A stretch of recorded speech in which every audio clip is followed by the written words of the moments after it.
Hello, friends. You people are preparing hard for the different competitive exams. Kada? On the other hand, students are preparing for board exams. Of course, we teachers working as well as preparing for the DSC and different government exams. Right? So, 10th class new syllabus. State బోర్డ్స్లో మొత్తం సిబిఎస్ని implement చేశారు.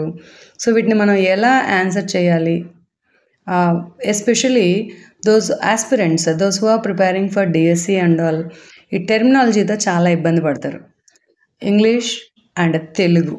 Okay, ఇక్కడ మనం బైలింగ్వెల్లో ఈ బిట్స్ని discuss చేస్తూ answer చేయడానికైతే try చేస్తాం. So ఇక్కడ మనకు చిన్న ఒక 10 బిట్స్ ట్రై చేద్దాం వర్కౌట్ చేయడానికి. ఇది gender, religion and caste lesson నుంచి. ఇక్కడ ఫస్ట్ బిట్ మనం చూసినట్లయితే ఇది match the following kind of bit. So communalist, feminist, secularist and casteist ఈ 4 కేటగిరీ వర్డ్స్కి డెఫినేషన్స్ని మనం మ్యాచ్ చేయాలి. సో ఫెమినిస్ట్ అంటే equal rights, men women both are equal అని బిలీవ్ చేసేవాడే feminist. Women are more equal కాదు, మెన్ ఉమెన్ ఇద్దరూ సమానమే అని బిలీవ్ చేసేదే ఫెమినిస్ట్ అనమాట. So equal rights and opportunities for men and women.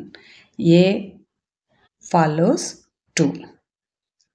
Next communalist. Community. So what is the base for community? Religion is the base for community అని నమ్మేవాడే communalist. So communalist definition is B.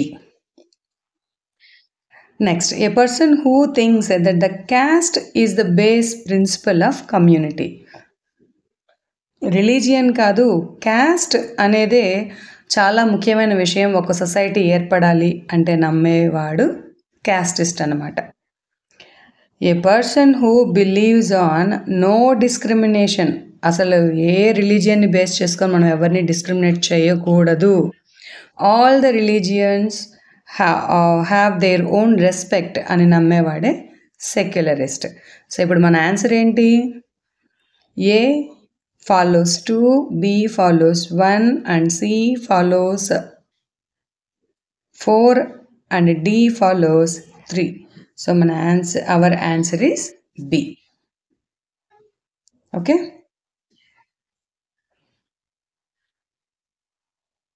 So here we go. Next bit చూద్దాం.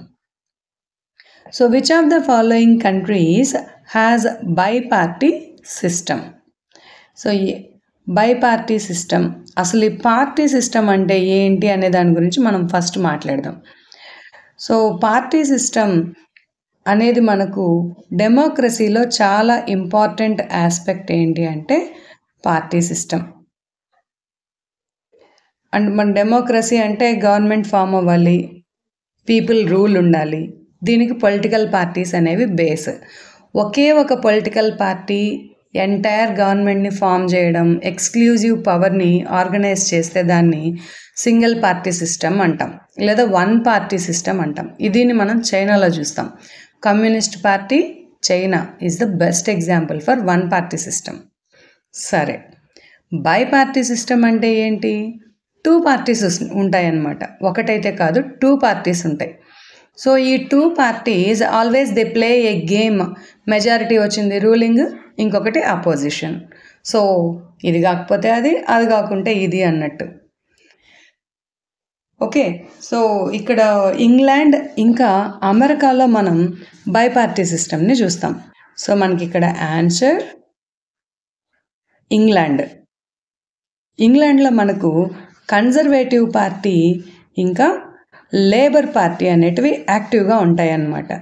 ఇలాంటి సిస్టమ్నే మనము ఇంగ్లాండ్తో పాటుగా యూఎస్ఏలో కూడా చూస్తాం. Okay, మన answer అయితే ఇంగ్లాండ్, దాన్ని అట్లా ఉంచుతాం. నెక్స్ట్ ఈ మిగిలిన ఆప్షన్ సంగతి ఏంటి అంటే ఒకసారి చూద్దాం.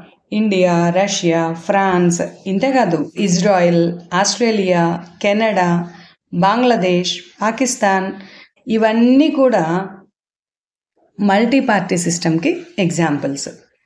అంటే 2 ఆర్ మోర్ పార్టీస్, 3 కావచ్చు, 30 కావచ్చు, 300 కావచ్చు, 3000 కావచ్చు. ఇంకా లాస్ట్ ఎండ్ అయితే లేదు, కానీ 2 కంటే ఎక్కువ ఉండే పొలిటికల్ పార్టీ సిస్టమ్స్ని మనం మల్టీ పార్టీ సిస్టమ్ అంటాం. ఇక్కడేంటి unique feature, there is no it is not like that only single party should form the government. కొన్ని పార్టీస్ కూడా దగ్గరగా కలిసి కొలిషన్ గవర్నమెంట్, సంకీర్ణ ప్రభుత్వాలు అంటాం కదా. So group of parties also can come together, they can form a coalition government అన్నట్టు. Okay, so ఇక్కడ మన క్వశ్చన్ అయితే బైపార్టీ సిస్టమ్ గురించి, అది ఇంగ్లాండ్ అన్నమాట. ఓకే, నెక్స్ట్ ఆన్సర్కి వెళ్దాం. సో ఈ నెక్స్ట్ క్వశ్చన్ చూస్తే, consider the following statement and choose the correct option. So a common expression of communalism is the belief that one religion is superior to all others. ఇప్పుడే చూసాం communalism definition, religion is the base for entire society అని చెప్పుకున్నాం. So option A correct. Religious beliefs ఉండే సిద్ధాంతాన్ని, థియరీని communalism అంటున్నాం. Okay, political mobilisation on religious lines, political mobilisation on religious lines is a form of communalism. ఇది ఇంకా శృతి మించడం అన్నమాట. అంటే ఎలాగా, the manner of political mobilisation అంటే ఏం లేదు, యూజింగ్ రిలీజియన్ ఇన్ పాలిటిక్స్.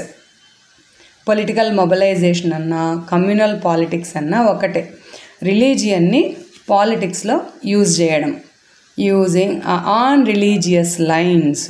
ఓకేనా, using religion in politics is called as communal politics. ఇది మనం ఎంతగానో చూస్తున్నాం కదా. It can be seen frequently in the society, like it involves like using sacred symbols, religious debates, emotional appeal and a plain fear in order to bring the followers of one religion together in the political arena. మతానికి సంబంధించిన గుర్తులు, జెండాలు, dressing, attire use చేయడం, emotional appeal, మన party వాడు కదా, మన group కదా అన్న ఒక ఫీలింగ్ని క్రియేట్ చేయడం. This is all considered to be communal politics, political mobilisation. So ఇది కూడా కరెక్టే. ఓకేనా, సో మన ఆన్సర్ ఏంటి ఇక్కడ, both A and B are true. Okay.